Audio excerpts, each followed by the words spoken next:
I see this one. I want some nasty. Are we having fun yet? Man, it's been a while since I did a Hear Me Out. Like, it's been a good while. If you guys recall, we have a total of 12 episodes of Hear Me Out, so I guess this is 13. And yeah, man, it's been a hot minute. So today I just wanted to talk about Devin Vassell and give a comparison that I definitely see, and I'll be surprised if anybody really disagree with me on this one. I've done many comparisons before in which obviously, you know, people had contention for Joe Wieskamp being the next Joe, Josh Primo being the next Kobe, Josh Primo being the next Reggie Miller, Josh Primo being the next Kevin Durant. Yeah, it's a lot of Primo. But today we're talking about Devin Vassell because I feel like I don't really give him enough love. And the man really can ball.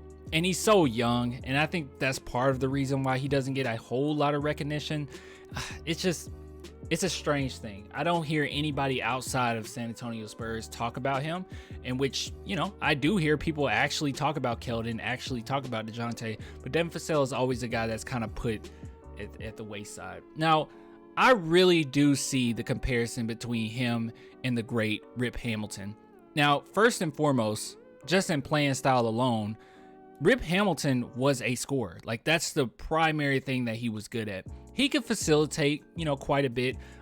Decent defender as well. But one thing that they always leaned on him for, especially the Detroit Pistons, is his scoring. Like, that was his bread and butter.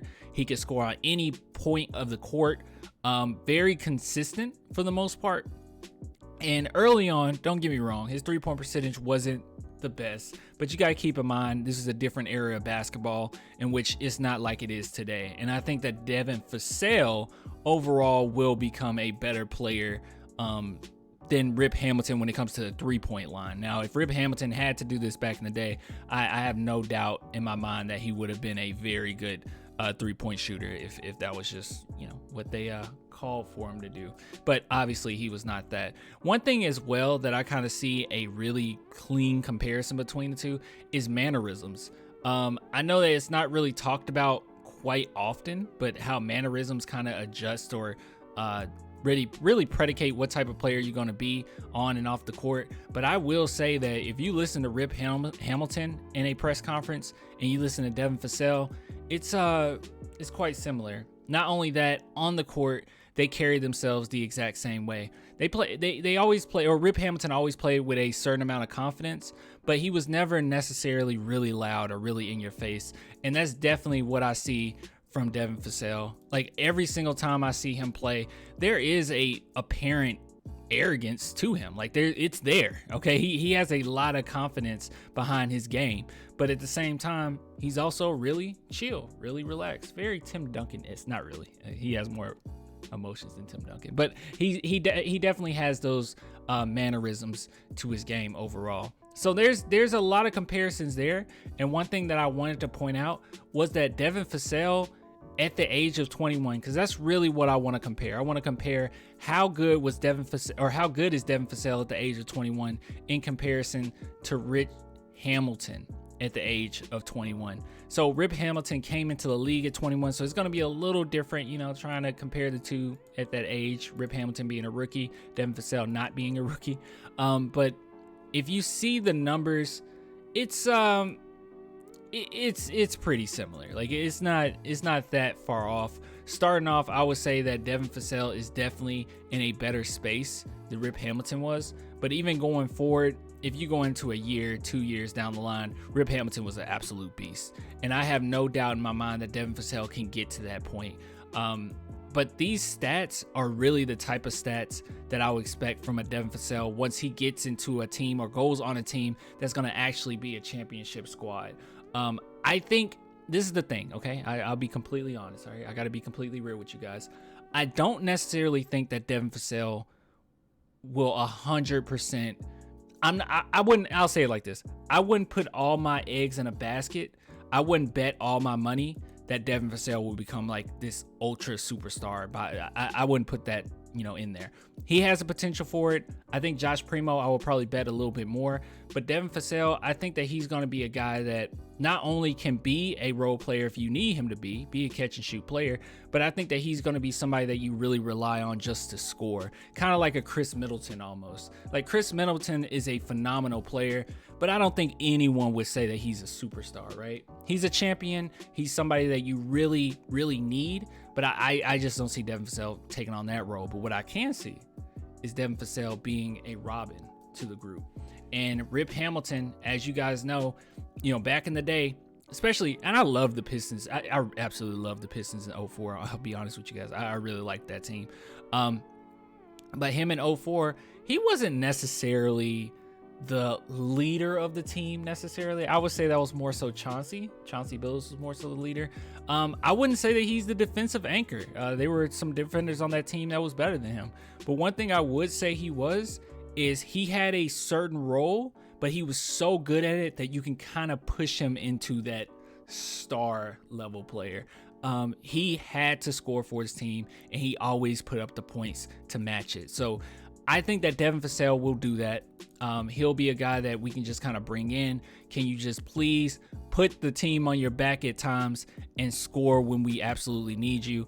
And there's been a few games in this year that really reminded me of Rip Hamilton, because Devin Vassell, he's really under the radar. No one really talks about him. And I don't even think Spurs fans are super excited about him like they are for Keldon or DeJounte Murray.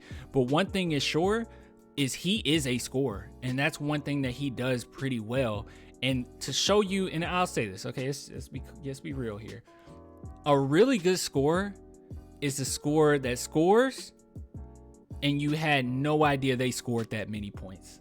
I hope that made sense, okay? He goes under the radar. Like a lot of these games in which he put up 14 shots, 13 shots, 12 shots, 20 shots against the Pacers, you didn't even recognize he shot that many times because he's such a pretty good, accurate scorer. Now he's going to be on and off, obviously being young, and obviously with the team had so many changes this season alone. We had so many changes, so many injuries, so many people coming in and out, a trade in the middle. Like it was a lot. Okay. It was a lot for him to come in and have to adjust to. But overall, I think when this team is more defined, when we actually have our superstars intact, when we actually have a true identity, because I think we have a pretty good identity. Okay. Play hard, good philosophy, no matter what, play good defense, hustle for the balls, sure. But once we have that really keen identity, Spurs culture still being there, but we have to have some type of identity. I think that he'll be able to fit in really well. And one thing I want to mention as well, and this will be my last point, is that one thing about Rip Hamilton to me is that he could fit, and his playing style, okay, his playing style alone, he could fit on any team. Now you can see that he played for many years, okay, 14 years. He played since the age of 21 to the age of 34. That is impressive no matter who you are.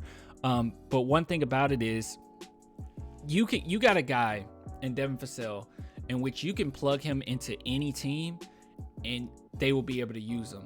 He never just has a big head, which it's all about him. He doesn't necessarily have to have the ball in his hands. He's good off ball as well.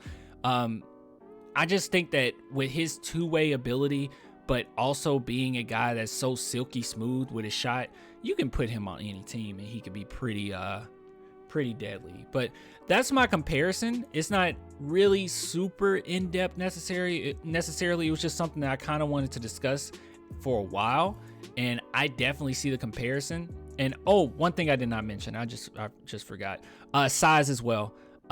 They have very similar frames. Now, I don't necessarily know where this record, because obviously pounds and everything changes over the years, so I'm not necessarily sure where or at what point in time this was recorded, but I will say this, very similar. If you see them on the court, go watch some Rip Hamilton. Very similar size, very similar playing style, very similar frame. So overall, that's all I really had to say about that. So if you guys want to add anything, please add it in the comments. If you agree, disagree, all that good stuff. If you want to support the channel, $2 per month, Patreon and YouTube members. I love you guys. I'll get with you later. Until next time, deuces.